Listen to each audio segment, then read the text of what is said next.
इंस्टाग्रामवर पिस्तुलासह AI photo post, कोपरगावात दोघांविरुद्ध गुन्हा दाखल।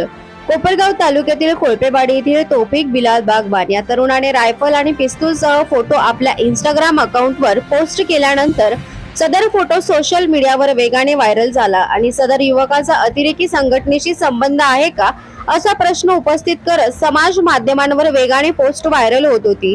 त्यामुळे कोळपेवाडी परिसरात दहशतीचे वातावरण निर्माण झाले होते। सदर प्रकरणाची गांभीर्याने दखल घेत कोपरगाव तालुका पोलिसांनी थेट कोळपेवाडी गाठले। सदर तरुणाच्या घराची झडती घेतली असता त्याच्या घरात एक छोटी तलवार आढळून आली आहे। पोलिसांनी त्याला व त्याच्या एका साथीदाराला ताब्यात घेऊन विचारपूस केली असता सदरचा फोटो त्याने एआयच्या माध्यमातून बनावट पोस्ट केला असल्याचे निष्पन्न झाले आहे।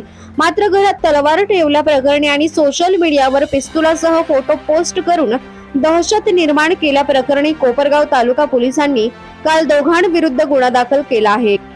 पोलिसांच्या या कारवाईमुळे सोशल मीडियावर अशा प्रकारे विविध प्रकारच्या हत्यारांसह फोटो अपलोड करणाऱ्यांचे चांगलेच धाबे दणाणले आहेत। मिळालेल्या माहितीनुसार कोळपेवाडी तालुका कोपरगाव येथील तौफिक बिलाल बागबान वय 26 व त्याचा मित्र इस्माईल रज्जाक शाह वय 39 हे फळ विक्रीचा व्यवसाय करतात। त्यांनी इंस्टाग्रामवर पिस्तुलासह फोटो पोस्ट केला होता।